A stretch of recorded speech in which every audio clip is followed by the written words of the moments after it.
July മാസം മുതൽ ആരംഭിക്കുന്ന 10th ലെവൽ പ്രിലിംസ് എക്സാമിന് വേണ്ടി 2021 മുതൽ PSC നടത്തിയിട്ടുള്ള 10th ലെവൽ പ്രിലിംസ് എക്സാമിൻ്റെ ക്വസ്റ്റ്യൻസും അതിൻ്റെ റിലേറ്റഡ് ഫാക്ട്സും ഉൾപ്പെടുത്തിയിട്ടുള്ള സീരീസിൻ്റെ പാർട്ട് 2 ആണ് ഈ വീഡിയോയിൽ ഉൾപ്പെടുത്തിയിരിക്കുന്നത്. 1 മുതൽ 25 ക്വസ്റ്റ്യൻസ് വരെ നമ്മൾ പാർട്ട് 1 ആയിട്ട് ചാനലിൽ അപ്ലോഡ് ചെയ്തിട്ടുണ്ട്. കാണാത്തവർക്ക് ഡിസ്ക്രിപ്ഷനിൽ ലിങ്ക് കൊടുക്കാം. അപ്പോൾ ബാക്കി ക്വസ്റ്റ്യൻസ് നമുക്ക് നോക്കാം. 26ാമത്തെ ചോദ്യം. പഞ്ചശീല തത്വങ്ങളിൽ ഒപ്പുവെച്ച ഇന്ത്യൻ പ്രധാനമന്ത്രി. പഞ്ചശീല തത്വങ്ങളിൽ ഒപ്പുവെച്ച ഇന്ത്യൻ പ്രധാനമന്ത്രി. Answer option A Jawaharlal Nehru. Jawaharlal Nehru ആണ് പഞ്ചശീല തത്വങ്ങളിൽ ഒപ്പുവെച്ച ഇന്ത്യൻ പ്രധാനമന്ത്രി. ഇന്ത്യയും ചൈനയും തമ്മിലാണ് പഞ്ചശീല തത്വങ്ങളിൽ ഒപ്പുവെച്ചത്. ഇന്ത്യൻ പ്രധാനമന്ത്രി ജവഹർലാൽ നെഹ്റുവും ചൈനീസ് പ്രധാനമന്ത്രി ചൗ എൻ ലായുമാണ് പഞ്ചശീല തത്വങ്ങളിൽ ഒപ്പുവെച്ചത്. 1954 ഏപ്രിൽ 29 ഒപ്പുവെച്ചത്. രാജ്യത്തിൻ്റെ അതിർത്തിയും പരമാധികാരവും പരസ്പരം അംഗീകരിക്കുക, പരസ്പരം ആക്രമിക്കാതിരിക്കുക, ആഭ്യന്തര കാര്യങ്ങളിൽ പരസ്പരം ഇടപെടാതിരിക്കുക, സമത്വവും പരസ്പര സഹായവും പുലർത്തുക, സമാധാനപരമായ സഹവർത്തിത്വം പാലിക്കുക എന്നിവയാണ് പഞ്ചശീല തത്വങ്ങളുടെ ലക്ഷ്യങ്ങൾ. ഇത് PSC റിപ്പീറ്റ് ചെയ്ത് ചോദിച്ചുകൊണ്ടിരിക്കുന്ന ക്വസ്റ്റ്യനാണ്. 27ാമത്തെ ചോദ്യം. പയ്യന്നൂരിൽ നടന്ന 4ാം അഖില കേരള രാഷ്ട്രീയ സമ്മേളനത്തിൽ അധ്യക്ഷത വഹിച്ചത്. പയ്യന്നൂരിൽ നടന്ന 4ാം അഖില കേരള രാഷ്ട്രീയ സമ്മേളനത്തിൽ അധ്യക്ഷത വഹിച്ചത്. Answer option A Jawaharlal Nehru.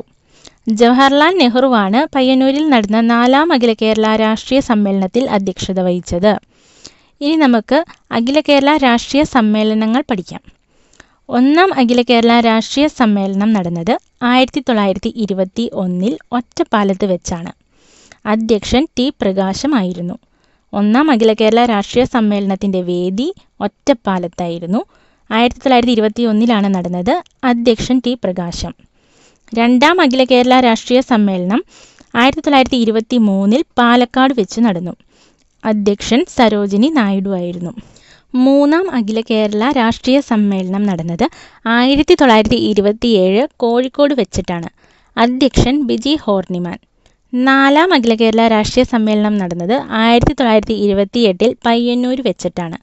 അധ്യക്ഷൻ ജവഹർലാൽ നെഹ്റു ആയിരുന്നു. 5ാം കേരള രാഷ്ട്രീയ സമ്മേളനം നടന്നത് 1931 വടകരയിൽ വെച്ചിട്ടാണ്. അധ്യക്ഷൻ സെൻഗുപ്തി ആയിരുന്നു. 28ാമത്തെ ചോദ്യം. ഗാന്ധിജി ഇന്ത്യയിൽ നടത്തിയ ആദ്യ സത്യാഗ്രഹം.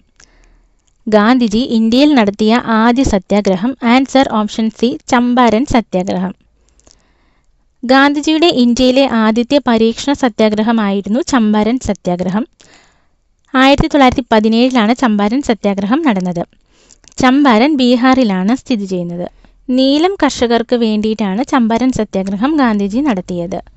ഗാന്ധിജിയുടെ ഇന്ത്യയിലെ ആദ്യത്തെ നിരാഹാര സത്യാഗ്രഹം. അഹമ്മദാബാദ് തുണിമിൽ സമരം. 1918 അഹമ്മദാബാദ് തുണിമിൽ സമരമാണ് ഗാന്ധിജിയുടെ ഇന്ത്യയിലെ ആദ്യത്തെ നിരാഹാര സത്യാഗ്രഹം. പ്ലേഗ് ബോണസുമായി ബന്ധപ്പെട്ടതാണ് അഹമ്മദാബാദ് തുണിമിൽ സമരം. കേദ സത്യാഗ്രഹം 1918. ഗാന്ധിജിയുടെ നേതൃത്വത്തിൽ INC നടത്തിയ ബഹുജന സമരം. നിസ്സഹരണ പ്രസ്ഥാനം 1920 നിസ്സഹരണ പ്രസ്ഥാനം ഗാന്ധിജിയുടെ നേതൃത്വത്തിൽ INC നടത്തിയത്. പ്രവർത്തിക്കുക അല്ലെങ്കിൽ മരിക്കുക എന്നുള്ള മുദ്രാവാക്യം മുഴക്കിയത് ആര്? ഗാന്ധിജി. പ്രവർത്തിക്കുക അല്ലെങ്കിൽ മരിക്കുക എന്നുള്ള മുദ്രാവാക്യം മുഴക്കിയത് ഗാന്ധിജിയാണ്. ഗാന്ധിജി നിസ്സഹരണ പ്രസ്ഥാനം പിൻവലിക്കാൻ കാരണം ചൗരി ചൗര സംഭവം. 1922 ചൗരി ചൗര സംഭവമാണ് ഗാന്ധിജി നിസ്സഹരണ പ്രസ്ഥാനം പിൻവലിക്കാൻ കാരണമായത്. ഗാന്ധിജിയുടെ രാഷ്ട്രീയ ഗുരു ഗോപാലകൃഷ്ണ ഗോഖലെ. ഗോപാലകൃഷ്ണ ഗോഖലെയാണ് ഗാന്ധിജിയുടെ രാഷ്ട്രീയ ഗുരു. 29ാമത്തെ ചോദ്യം. ഇന്ത്യയിലെ ആദ്യത്തെ ഉപരാഷ്ട്രപതി. Answer option C doctor S രാധാകൃഷ്ണനാണ് ഇന്ത്യയിലെ ആദ്യത്തെ ഉപരാഷ്ട്രപതി. രാജ്യസഭയുടെ എക്സ് ഒഫീഷ്യോ ചെയർമാനാണ് ഉപരാഷ്ട്രപതി. ഉപരാഷ്ട്രപതിയുടെ കാലാവധി 5 വർഷമാണ്. ഇന്ത്യയുടെ ഉപരാഷ്ട്രപതിയായ ആദ്യ മലയാളി KR നാരായണനാണ്. രാഷ്ട്രപതിയുടെ ചുമതല വഹിച്ച ശേഷം ഉപരാഷ്ട്രപതിയായ ഏക വ്യക്തി ജസ്റ്റിസ് M ഹിദായത്തുള്ളയാണ്. ആർട്ടിക്കിൾ 63 ഇന്ത്യക്ക് ഒരു രാഷ്ട്രപതി ഉണ്ടായിരിക്കണമെന്ന് വ്യവസ്ഥ ചെയ്യുന്ന വകുപ്പ്. രാജ്യസഭാ സമ്മേളനങ്ങൾക്ക് അധ്യക്ഷത വഹിക്കുന്നത് ഉപരാഷ്ട്രപതിയാണ്. ഉപരാഷ്ട്രപതിക്ക് സത്യവാചകം ചൊല്ലിക്കൊടുക്കുന്നതും ഉപരാഷ്ട്രപതി രാജി സമർപ്പിക്കേണ്ടതും രാഷ്ട്രപതിക്കാണ്. 30-ാമത്തെ ചോദ്യം. ഒരു സംസ്ഥാനത്തെ ഗവർണർ ആയതിനുശേഷം പ്രസിഡന്റ് ആയ വ്യക്തി. ഒരു സംസ്ഥാനത്തെ ഗവർണർ ആയതിനുശേഷം പ്രസിഡന്റ് ആയ വ്യക്തി. Answer option C, Zakir Hussain. ഇന്ത്യയുടെ പ്രഥമ രാഷ്ട്രപതി. രാജേന്ദ്ര പ്രസാദ്. രാജേന്ദ്ര പ്രസാദാണ് ഇന്ത്യയുടെ പ്രഥമ രാഷ്ട്രപതി. ഏറ്റവും കുറച്ചു കാലം രാഷ്ട്രപതിയായിരുന്ന വ്യക്തി. ഏറ്റവും കുറച്ചു കാലം രാഷ്ട്രപതിയായിരുന്ന വ്യക്തി സക്കീർ ഹുസൈനാണ്. 1975 ആഭ്യന്തര അടിയന്തരാവസ്ഥ പ്രഖ്യാപിച്ച രാഷ്ട്രപതി. 1975 ആഭ്യന്തര അടിയന്തരാവസ്ഥ പ്രഖ്യാപിച്ച രാഷ്ട്രപതി ഫക്രുദ്ദീൻ അലി അഹമ്മദ്. പോക്കറ്റ് വീറ്റോ ആദ്യമായി ഉപയോഗിച്ച രാഷ്ട്രപതി. പോക്കറ്റ് വീറ്റോ ആദ്യമായി ഉപയോഗിച്ച രാഷ്ട്രപതി ഗ്യാനി സെയിൽ സിംഗ് ആണ്. ഇന്ത്യൻ രാഷ്ട്രപതി സ്ഥാനത്തെത്തിയ ആദ്യ മലയാളി. ഇന്ത്യൻ രാഷ്ട്രപതി സ്ഥാനത്തെത്തിയ ആദ്യ മലയാളി KR നാരായണൻ. ഇന്ത്യയുടെ ആദ്യ വനിതാ രാഷ്ട്രപതി. ഇന്ത്യയുടെ ആദ്യ വനിതാ രാഷ്ട്രപതി പ്രതിഭ പാട്ടീൽ. നിലവിലെ രാഷ്ട്രപതി ദ്രൗപദി മുർമു. നിലവിലെ രാഷ്ട്രപതി ദ്രൗപദി മുർമു ആണ്. 31-ാമത്തെ ചോദ്യം. ഇന്ത്യൻ ഭരണഘടനയുടെ 3-ാം ഭാഗത്തിൽ പ്രതിപാദിച്ചിരിക്കുന്നത്. ഇന്ത്യൻ ഭരണഘടനയുടെ 3-ാം ഭാഗത്തിൽ പ്രതിപാദിച്ചിരിക്കുന്നത്. ആൻസർ ഓപ്ഷൻ എ, മൗലിക അവകാശങ്ങൾ. ഇന്ത്യൻ ഭരണഘടനയുടെ പാർട്ട് 3-ലാണ് മൗലിക അവകാശങ്ങൾ. ആർട്ടിക്കിൾ 12 മുതൽ 35 വരെയാണ് മൗലികാവകാശങ്ങൾ. മൗലികാവകാശങ്ങൾ കടം കൊണ്ടത് അമേരിക്കയിൽ നിന്നാണ്. നിലവിൽ 6 മൗലികാവകാശങ്ങളാണ് ഉള്ളത്. മൗലിക അവകാശങ്ങളുടെ ശില്പി സർദാർ വല്ലഭായ് പട്ടേലാണ്. ഇന്ത്യൻ ഭരണഘടനയുടെ ആണിക്കല്ല്, ഇന്ത്യൻ ഭരണഘടനയുടെ മാഗ്ന കാർട്ട എന്നെല്ലാം അറിയപ്പെടുന്നത് മൗലികാവകാശങ്ങളാണ്. 32-ാമത്തെ ചോദ്യം. മൗലിക അവകാശങ്ങൾ ഉൾപ്പെടെ ഭരണഘടനയുടെ ഏതു ഭാഗവും ഭേദഗതി ചെയ്യുവാൻ പാർലമെന്റിനു അധികാരമുണ്ടെന്ന് വ്യവസ്ഥ ചെയ്ത ഭേദഗതി. മൗലിക അവകാശങ്ങൾ ഉൾപ്പെടെ ഭരണഘടനയുടെ ഏതു ഭാഗവും ഭേദഗതി ചെയ്യുവാൻ പാർലമെന്റിന് അധികാരമുണ്ടെന്ന് വ്യവസ്ഥ ചെയ്ത ഭേദഗതി. ആൻസർ ഓപ്ഷൻ ബി, 24-ാം ഭേദഗതി. ഇനി നമുക്ക് കുറച്ച് പ്രധാനപ്പെട്ട ഭരണഘടനാ ഭേദഗതികൾ പഠിക്കാം. 42-ാം ഭരണഘടനാ ഭേദഗതി. 1976 42-ാം ഭരണഘടനാ ഭേദഗതി വന്നത്.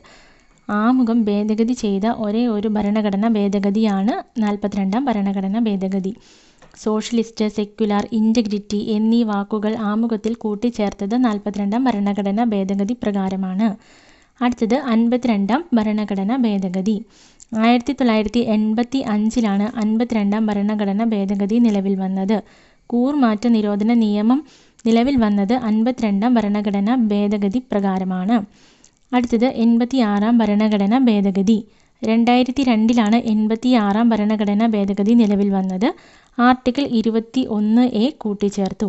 6 വയസ്സ് മുതൽ 14 വയസ്സ് വരെയുള്ള കുട്ടികളുടെ വിദ്യാഭ്യാസം സൗജന്യവും നിർബന്ധവുമായ മൗലികാവകാശമാക്കി മാറ്റി. 33-ാമത്തെ ചോദ്യം. സ്വത്ത് സമ്പാദിക്കാനുള്ള മൗലികാവകാശത്തെ നിയമാവകാശമാക്കി മാറ്റിയ ഭരണഘടനാ ഭേദഗതി. സ്വത്ത് സമ്പാദിക്കാനുള്ള മൗലികാവകാശത്തെ നിയമാവകാശമാക്കി മാറ്റിയ ഭരണഘടനാ ഭേദഗതി. Answer option A, 44-ാം ഭേദഗതിയാണ്.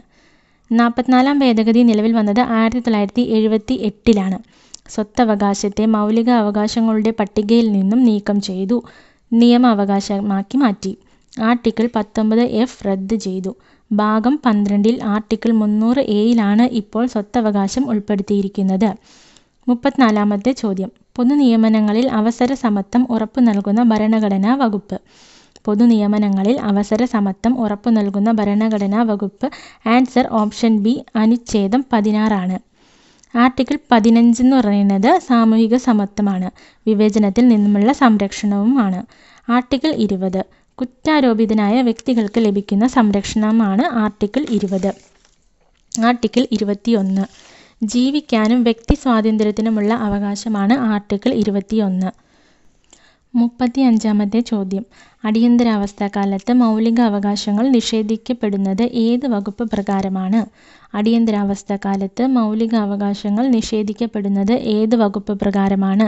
Answer option B, 359. Article 359 അടിയന്തരാവസ്ഥക്കാലത്ത് മൗലികാവകാശങ്ങൾ നിഷേധിക്കപ്പെടുന്നത്. ആർട്ടിക്കിൾ 358 എന്ന് പറയുന്നത് അത്യാഹിതം പ്രഖ്യാപിക്കുമ്പോൾ ആർട്ടിക്കിൾ 19 ഉറപ്പ് നൽകുന്ന മൗലികാവകാശങ്ങൾ നിർത്തലാക്കും. അത്യാഹിതം പ്രഖ്യാപിക്കുമ്പോൾ എന്ന് വെച്ചാൽ യുദ്ധം, വൈദേശിക ആക്രമണം എന്നിവ നടക്കുമ്പോൾ ആർട്ടിക്കിൾ 19 ഉറപ്പ് നൽകുന്ന മൗലികാവകാശങ്ങൾ നിർത്തലാക്കും എന്നതാണ്. ദേശീയ അടിയന്തരാവസ്ഥാ സമയങ്ങളിൽ ആർട്ടിക്കിൾ 20, 21 ഒഴികെയുള്ള എല്ലാ മൗലികാവകാശങ്ങളും റദ്ദു ചെയ്യാനുള്ള അധികാരം രാഷ്ട്രപതിക്കുണ്ട്. ദേശീയ അടിയന്തരാവസ്ഥാ സമയങ്ങളിൽ ആർട്ടിക്കിൾ 20, 21 ഒഴികെയുള്ള എല്ലാ മൗലിക അവകാശങ്ങളും റദ്ദു ചെയ്യാനുള്ള അധികാരം രാഷ്ട്രപതിക്ക് ഉണ്ട്. 36-ാമത്തെ ചോദ്യം. ഇന്ത്യയിൽ മനുഷ്യാവകാശ സംരക്ഷണ നിയമം നിലവിൽ വന്ന വർഷം. ഇന്ത്യയിൽ മനുഷ്യാവകാശ സംരക്ഷണ നിയമം നിലവിൽ വന്ന വർഷം. Answer option B 1993. ഇന്ത്യയിൽ മനുഷ്യാവകാശ സംരക്ഷണ നിയമം നിലവിൽ വന്നത് 1993 സെപ്റ്റംബർ 28-നാണ്. ഒരു സ്റ്റാറ്റ്യൂട്ടറി ബോഡിയാണ് ദേശീയ മനുഷ്യാവകാശ കമ്മീഷൻ. സ്റ്റാറ്റ്യൂട്ടറി ബോഡി എന്ന് വെച്ചാൽ പാർലമെൻറ്റ് പാസാക്കുന്ന ഒരു നിയമപ്രകാരം നിലവിൽ വരുന്ന സ്ഥാപനങ്ങളാണ് statutory body. Protection of human rights act 1993 പ്രകാരം നിലവിൽ വന്നു. 1993 ഒക്ടോബർ 12-ന് ദേശീയ മനുഷ്യാവകാശ കമ്മീഷൻ നിലവിൽ വന്നു. 37-ാമത്തെ ചോദ്യം. സംസ്ഥാന മനുഷ്യാവകാശ കമ്മീഷൻ ചെയർമാനെയും അംഗങ്ങളെയും നിയമിക്കുന്നത്. സംസ്ഥാന മനുഷ്യാവകാശ കമ്മീഷൻ ചെയർമാനെയും അംഗങ്ങളെയും നിയമിക്കുന്നത് ആൻസർ ഓപ്ഷൻ ഡി ഗവർണറാണ്. ഒരു ചെയർമാനും 2 അംഗങ്ങളും ഉൾപ്പെടുന്നതാണ് സംസ്ഥാന മനുഷ്യാവകാശ കമ്മീഷൻ. റിട്ടയർഡ് അല്ലെങ്കിൽ നിലവിലുള്ള ഹൈക്കോടതി ചീഫ് ജസ്റ്റിസ് അല്ലെങ്കിൽ ജഡ്ജ് ആയിരിക്കും ചെയർമാൻ. റിട്ടയർഡ് അല്ലെങ്കിൽ നിലവിലുള്ള ഹൈക്കോടതി ചീഫ് ജസ്റ്റിസ് അല്ലെങ്കിൽ ജഡ്ജ് ആയിരിക്കും ചെയർമാൻ. 1998 ഡിസംബർ 11-ന് കേരള സംസ്ഥാന മനുഷ്യാവകാശ കമ്മീഷൻ രൂപീകരിച്ചു. 1998 ഡിസംബർ 11-ന് കേരള സംസ്ഥാന മനുഷ്യാവകാശ കമ്മീഷൻ രൂപീകരിച്ചു. 38-ാമത്തെ ചോദ്യം. താഴെ പറയുന്നവയിൽ ദേശീയ മനുഷ്യാവകാശ കമ്മീഷനിൽ എക്സ് ഒഫീഷ്യോ മെമ്പറല്ലാത്തത് ആര്? താഴെ പറയുന്നവയിൽ ദേശീയ മനുഷ്യാവകാശ കമ്മീഷനിൽ എക്സ് ഒഫീഷ്യോ മെമ്പറല്ലാത്തത് ആര്? ആൻസർ ഓപ്ഷൻ എ കേന്ദ്ര നിയമകാര്യവകുപ്പ് മന്ത്രി. ദേശീയ മനുഷ്യാവകാശ കമ്മീഷന് 7 എക്സ് ഒഫീഷ്യോ അംഗങ്ങളുണ്ട്. ദേശീയ മനുഷ്യാവകാശ കമ്മീഷന് 7 എക്സ് ഒഫീഷ്യോ അംഗങ്ങളുണ്ട്. 1 ദേശീയ ന്യൂനപക്ഷ കമ്മീഷൻ അധ്യക്ഷൻ, 2 ദേശീയ വനിതാ കമ്മീഷൻ അധ്യക്ഷ, 3 ദേശീയ പട്ടികജാതി കമ്മീഷൻ അധ്യക്ഷൻ, 4 ദേശീയ പട്ടികവർഗ കമ്മീഷൻ അധ്യക്ഷൻ, 5 ദേശീയ പിന്നാക്ക വിഭാഗ കമ്മീഷൻ അധ്യക്ഷൻ, 6 ദേശീയ ബാലാവകാശ സംരക്ഷണ കമ്മീഷൻ അധ്യക്ഷൻ, 7 ഭിന്നശേഷിക്കാർക്കായുള്ള ചീഫ് കമ്മീഷണർ. ഈ 7 പേരാണ് ദേശീയ മനുഷ്യാവകാശ കമ്മീഷനിലെ എക്സ് ഒഫീഷ്യോ അംഗങ്ങൾ. ആൻസർ ഓപ്ഷൻ എ ഒഴികെ ബാക്കി എല്ലാവരും എക്സ് ഒഫീഷ്യോ അംഗങ്ങളാണ്. 39-ാമത്തെ ചോദ്യം. സംസ്ഥാന മനുഷ്യാവകാശ കമ്മീഷൻ അംഗങ്ങളെ ശുപാർശ ചെയ്യുന്ന കമ്മിറ്റിയുടെ ചെയർമാൻ. സംസ്ഥാന മനുഷ്യാവകാശ കമ്മീഷൻ അംഗങ്ങളെ ശുപാർശ ചെയ്യുന്ന കമ്മിറ്റിയുടെ ചെയർമാൻ. ആൻസർ ഓപ്ഷൻ ബി മുഖ്യമന്ത്രി. സംസ്ഥാന മനുഷ്യാവകാശ കമ്മീഷനെ തിരഞ്ഞെടുക്കുന്ന സെർച്ച് കമ്മിറ്റിയിലെ അംഗങ്ങൾ. 4 പേരാണ് സെർച്ച് കമ്മിറ്റിയിലെ അംഗങ്ങൾ. 1 മുഖ്യമന്ത്രി. മുഖ്യമന്ത്രിയാണ് അധ്യക്ഷൻ. 2 നിയമസഭാ സ്പീക്കർ. 3 നിയമസഭാ പ്രതിപക്ഷ നേതാവ്. 4 ആഭ്യന്തരമന്ത്രി. 40-ാമത്തെ ചോദ്യം. ദേശീയ വനിതാ കമ്മീഷനിലെ ആദ്യ പുരുഷ അംഗമാര്? ദേശീയ വനിതാ കമ്മീഷനിലെ ആദ്യ പുരുഷ അംഗം. ആൻസർ ഓപ്ഷൻ ഡി അലോക് റാവത്താണ്. അലോക് റാവത്താണ് ദേശീയ വനിതാ കമ്മീഷനിലെ ആദ്യ പുരുഷ അംഗം. ഇനി ദേശീയ വനിതാ കമ്മീഷനെ പറ്റി പഠിക്കാം. ദേശീയ വനിതാ കമ്മീഷൻ നിലവിൽ വന്നത് 1992 ജനുവരി 31-നാണ്. 1992 ജനുവരി 31-നാണ് ദേശീയ വനിതാ കമ്മീഷൻ നിലവിൽ വന്നത്. ചെയർപേഴ്സൺ ഉൾപ്പെടെ 6 അംഗങ്ങളാണ് ദേശീയ വനിതാ കമ്മീഷനിൽ ഉള്ളത്. ദേശീയ വനിതാ കമ്മീഷന്റെ കാലാവധി 3 വർഷമാണ്. ആദ്യ ചെയർപേഴ്സൺ ജയന്തി പട്നായിക് ആണ്. നിലവിലെ ദേശീയ വനിതാ കമ്മീഷൻ ചെയർപേഴ്സൺ വിജയ കിഷോർ രാഹത്കർ ആണ്. വിജയ കിഷോർ രാഹത്കർ ആണ് നിലവിലെ ചെയർപേഴ്സൺ. 41-ാമത്തെ ചോദ്യം. കേരളത്തിലെ വടക്കേ അറ്റത്തുള്ള പഞ്ചായത്ത്. കേരളത്തിലെ വടക്കേ അറ്റത്തുള്ള panchayat. Answer option A Manjeshwaram. കേരളത്തിലെ തെക്കേ അറ്റത്തുള്ള ജില്ല തിരുവനന്തപുരം. കേരളത്തിലെ തെക്കേ അറ്റത്തുള്ള ലോക്സഭാ മണ്ഡലം തിരുവനന്തപുരം. കേരളത്തിലെ തെക്കേ അറ്റത്തുള്ള നിയമസഭാ മണ്ഡലം നെയ്യാറ്റിൻകര. കേരളത്തിലെ തെക്കേ അറ്റത്തുള്ള താലൂക്ക് നെയ്യാറ്റിൻകര. കേരളത്തിലെ തെക്കേ അറ്റത്തുള്ള വന്യജീവി സങ്കേതം നെയ്യാർ വന്യജീവി സങ്കേതമാണ്. കേരളത്തിലെ തെക്കേ അറ്റത്തുള്ള നദി നെയ്യാർ തന്നെയാണ്. കേരളത്തിലെ തെക്കേ അറ്റത്തുള്ള തടാകം വേളിയാണ്. കേരളത്തിലെ തെക്കേ അറ്റത്തുള്ള ഗ്രാമപഞ്ചായത്ത് പാറശാലയാണ്. ഇനി കേരളത്തിലെ വടക്കേ അറ്റത്തുള്ള ജില്ല കാസർഗോഡാണ്. കേരളത്തിലെ വടക്കേ അറ്റത്തുള്ള ലോക്സഭാ മണ്ഡലം കാസർഗോഡാണ്. കേരളത്തിലെ വടക്കേ അറ്റത്തുള്ള നിയമസഭാ മണ്ഡലം മഞ്ചേശ്വരം. കേരളത്തിലെ വടക്കേ അറ്റത്തുള്ള താലൂക്ക് മഞ്ചേശ്വരം. കേരളത്തിലെ വടക്കേ അറ്റത്തുള്ള വന്യജീവി സങ്കേതം ആറളം. കേരളത്തിലെ വടക്കേ അറ്റത്തുള്ള നദി മഞ്ചേശ്വരം പുഴ. കേരളത്തിലെ വടക്കേ അറ്റത്തുള്ള തടാകം ഉപ്പളക്കായൽ. 42ാമത്തെ ചോദ്യം. ഇന്ത്യയുടെ ആകെ വിസ്തീർണത്തിൻ്റെ എത്ര ശതമാനമാണ് കേരളം? ഇന്ത്യയുടെ ആകെ വിസ്തീർണത്തിൻ്റെ എത്ര ശതമാനമാണ് കേരളം? Answer option B 1.18%. കേരളത്തിൻ്റെ വിസ്തീർണം 38,863 ചതുരശ്ര കിലോമീറ്ററാണ്. വിസ്തീർണത്തിൽ സംസ്ഥാനങ്ങൾക്കിടയിൽ കേരളത്തിൻ്റെ സ്ഥാനം 21ാമതാണ്. ഇന്ത്യൻ സംസ്ഥാനങ്ങൾക്കിടയിൽ ജനസംഖ്യയിൽ കേരളത്തിൻ്റെ സ്ഥാനം 3ാമതാണ്. കേരളത്തിൻ്റെ ജനസാന്ദ്രത 859 ചതുരശ്ര കിലോമീറ്ററാണ്. കേരളത്തിൻ്റെ തെക്ക് വടക്ക് നീളം 560 കിലോമീറ്ററാണ്. കേരളത്തിൻ്റെ കടൽ ദൈർഘ്യം 580 കിലോമീറ്ററാണ്. 43ാമത്തെ ചോദ്യം. കേരളത്തിൽ കളിമൺ നിക്ഷേപം കൂടുതലുള്ള പ്രദേശം. കേരളത്തിൽ കളിമൺ നിക്ഷേപം കൂടുതലുള്ള പ്രദേശം. ആൻസർ ഓപ്ഷൻ ബി കുണ്ടറയാണ്. കേരളത്തിൻ്റെ കടൽ തീരം കൂടുതലുള്ള ജില്ലയാണ് കണ്ണൂർ. കേരളത്തിൽ കടൽ തീരം കുറവുള്ള ജില്ലയാണ് കൊല്ലം. കേരളത്തിലെ ജനസാന്ദ്രത കൂടിയ ജില്ല തിരുവനന്തപുരം ജില്ലയാണ്. ജനസാന്ദ്രത കുറഞ്ഞ ജില്ല ഇടുക്കിയാണ്. ഏറ്റവും കൂടുതൽ വാഹന രജിസ്ട്രേഷനുകൾ നടക്കുന്ന ജില്ലയാണ് എറണാകുളം. ഏറ്റവും കൂടുതൽ നദികൾ ഒഴുകുന്ന ജില്ലയാണ് കാസർഗോഡ്. ജനസംഖ്യാ വളർച്ചാ നിരക്ക് ഏറ്റവും കൂടിയ ജില്ലയാണ് മലപ്പുറം.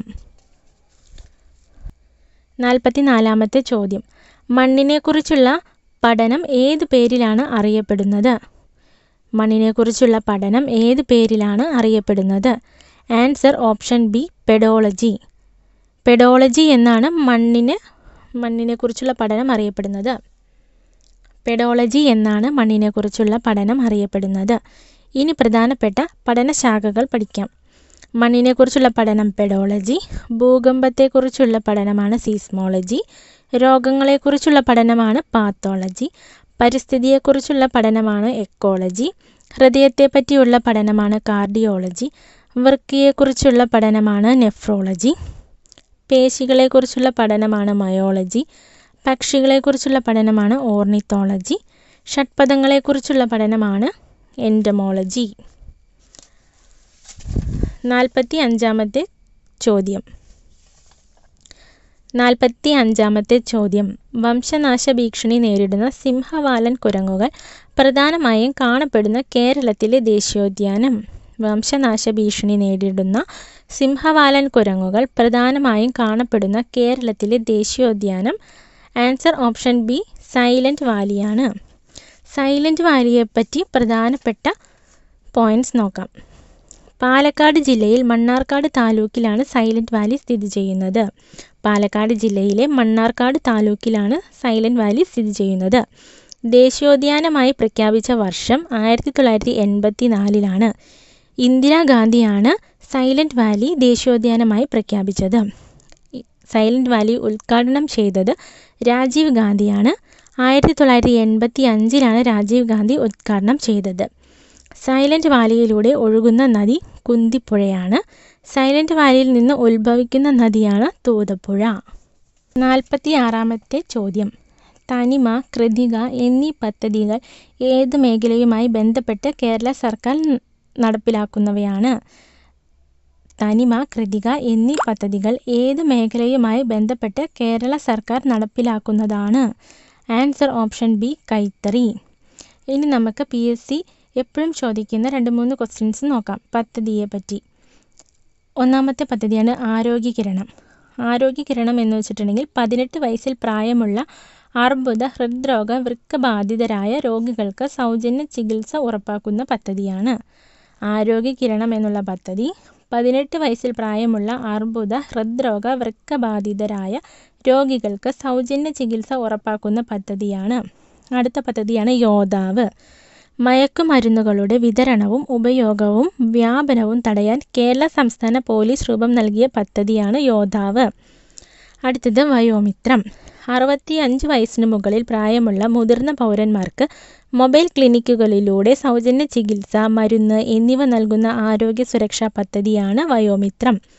65 വയസ്സിന് മുകളിൽ പ്രായമുള്ള മുതിർന്ന പൗരന്മാർക്ക് മൊബൈൽ ക്ലിനിക്കുകളിലൂടെ സൗജന്യ ചികിത്സ, മരുന്ന് എന്നിവ നൽകുന്ന ആരോഗ്യ സുരക്ഷാ പദ്ധതിയാണ് വയോമിത്രം.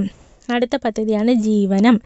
കേരളത്തിൽ സർക്കാർ നടപ്പിലാക്കുന്ന വേതന തൊഴിൽ പദ്ധതിയാണ് ജീവനം. കേരളത്തിൽ സർക്കാർ നടപ്പിലാക്കുന്ന വേതന തൊഴിൽ പദ്ധതിയാണ് ജീവനം. 47ാമത്തെ ചോദ്യം. Indo Norwegian fisheries community project. Indo Norwegian fisheries community project. Answer option C, Neendakara. Kollam ജില്ലയിലെ നീണ്ടകരയിലാണ് Indo Norwegian fisheries community project നടപ്പിലാക്കിയത്. 1953 ആരംഭിച്ചത്. ഇന്ത്യയും നോർവേയുമാണ് സഹകരിച്ച രാജ്യങ്ങൾ. ഈ പ്രൊജക്റ്റിൻ്റെ ലക്ഷ്യം എന്താണെന്ന് വെച്ചിട്ടുണ്ടെങ്കിൽ കേരളത്തിലെ മത്സ്യബന്ധന മേഖലയെ ആധുനികവൽക്കരിക്കാനും മത്സ്യത്തൊഴിലാളികളുടെ ജീവിത നില മെച്ചപ്പെടുത്താനും ഇന്ത്യയും നോർവേയും ചേർന്ന് ആരംഭിച്ച പദ്ധതിയാണ്. കേരളത്തിലെ മത്സ്യബന്ധന മേഖലയെ ആധുനികവൽക്കരിക്കാനും മത്സ്യത്തൊഴിലാളികളുടെ ജീവിത നില മെച്ചപ്പെടുത്താനും ഇന്ത്യയും നോർവേയും ചേർന്ന് ആരംഭിച്ച പദ്ധതിയാണ്. 48ാമത്തെ ചോദ്യം. KSEBയുടെ ഏറ്റവും വലിയ ഡീസൽ പവർ പ്ലാന്റ്. KSEBയുടെ ഏറ്റവും വലിയ diesel power plant. Answer option B, ബ്രഹ്മപുരമാണ്. കേരളത്തിലെ ആദ്യത്തെ ഡീസൽ പവർ പ്ലാന്റും ബ്രഹ്മപുരമാണ്. കാക്കനാട് ഇൻഫോ പാർക്കിലാണ് ബ്രഹ്മപുരം ഡീസൽ പവർ പ്ലാന്റ് സ്ഥിതി ചെയ്യുന്നത്. കേരളത്തിലെ രണ്ടാമത്തെ ഡീസൽ പവർ പ്ലാന്റാണ് നല്ലളം. നല്ലളം കോഴിക്കോട് ജില്ലയിലാണ്. കേരളത്തിൽ പ്രകൃതിവാതകം ഇന്ധനമായി ഉപയോഗിക്കുന്ന താപനിലയം ചീമേനി. കാസർഗോഡ് ചീമേനിയാണ് പ്രകൃതിവാതകം ഇന്ധനമായി ഉപയോഗിക്കുന്ന താപനിലയം. കേരളത്തിലെ ആദ്യത്തെ നാഫ്തയിൽ പ്രവർത്തിക്കുന്ന താപവൈദ്യുത നിലയം കായംകുളം. കായംകുളമാണ് കേരളത്തിലെ ആദ്യത്തെ നാഫ്തയിൽ പ്രവർത്തിക്കുന്ന താപവൈദ്യുത നിലയം. 49ാമത്തെ ചോദ്യം. കേരളത്തിൽ സ്വർണ്ണ നിക്ഷേപം കൂടുതലുള്ള സ്ഥലമേതാണ്? കേരളത്തിൽ സ്വർണ്ണ നിക്ഷേപം കൂടുതലുള്ള സ്ഥലമാണ്. Answer option A, Nilambur.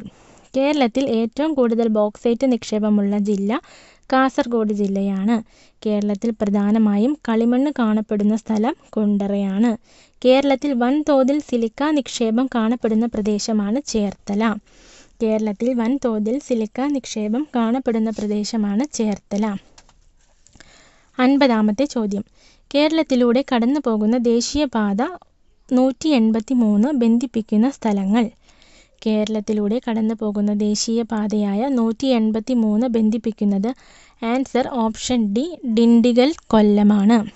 Dindigul to കൊല്ലമാണ് ദേശീയപാത 183. കേരളത്തിലൂടെ കടന്നു പോകുന്ന ഏറ്റവും നീളം കൂടിയ ദേശീയപാതയാണ് NH66.